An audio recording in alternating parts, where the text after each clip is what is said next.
మన రాజధాని అమరావతి యాక్సెస్ రోడ్లో నేను ఇవ్వాలి చుట్టం అంటే ఓన్లీ సాయంత్రం పూట పెడతాడంట బాబాయ్. ఆరోగ్యం మహాభాగ్యం అని చెప్పేసి అంటారు కదా పెద్దవాళ్ళు. ఎంత ఆస్తి ఉండా ఉపయోగం లేదు, ఆరోగ్యంగా ఉంటే దానికి మించింది వేరేది లేదు. అయితే నేను ఇలా విజయవాడ వెళ్తా యాక్సెస్ రోడ్డు ఎక్కిన తర్వాత జస్ట్ మన దొండపాడు నుంచి కట్ అయ్యి మళ్ళీ యువతల రాయపూడి దగ్గర ఎక్కుతాం. ఆ ఎక్కే దగ్గర యాక్సెస్ రోడ్లో పక్కన పెట్టారు లెఫ్ట్ సైడు ఈ అలసందలు ఉలవలు పెసలతో మిక్చర్ చేస్తున్నాడు.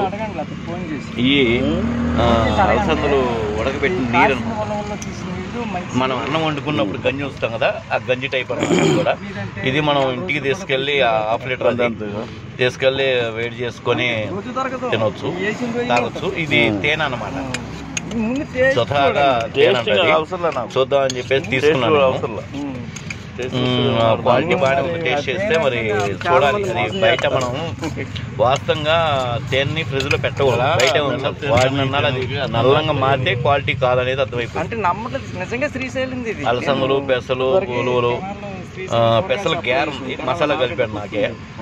అప్పుడు పరిచయం గ్యార మటుకి ఎక్సలెంట్. అందులో టేస్ట్ గా కొంచెం చట్నీ వేసాడు. ప్లస్ ఎందుకు మన కొండకాడే కొత్తిమీర నిమ్మకాయ పిండించాడు. వారణాల నుంచి కొండకాయ అని చెప్పినప్పుడు చాలా నుంచి వస్తారు కవర్ లో. మీరు మన అమరావతి నుంచి విజయవాడ వెళ్ళే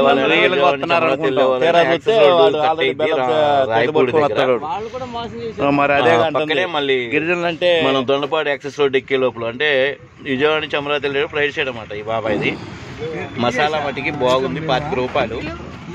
గ్యార్ వచ్చేసి 10 రూపాయలు అనమాట ఒక్కొక్క గ్యార. అలసంద గ్యార అంటే అవి కలపకుండా ఓన్లీ పల్లితో చేసి పెట్టమన్నాడు. పల్లి ఉల్లిపాయ తేనె కూడా టేస్ట్ చూడమని చెప్పేసి నాకు ఒక అదే మన ఏమన్నా తాటాకు దాంట్లో పెట్టించాడు. బాగుంది, టేస్ట్ కూడా బాగుంది. మనకి ఈ బయట ఈ గ్యాస్ వచ్చే వాటికంటే ఈ మంచిది అనమాట. అలసంద 25 రూపాయలు, ఉలవలు శనగలు పెసలు బఠానీలు రాజ్మా అని చెప్పేసి అది లేదు.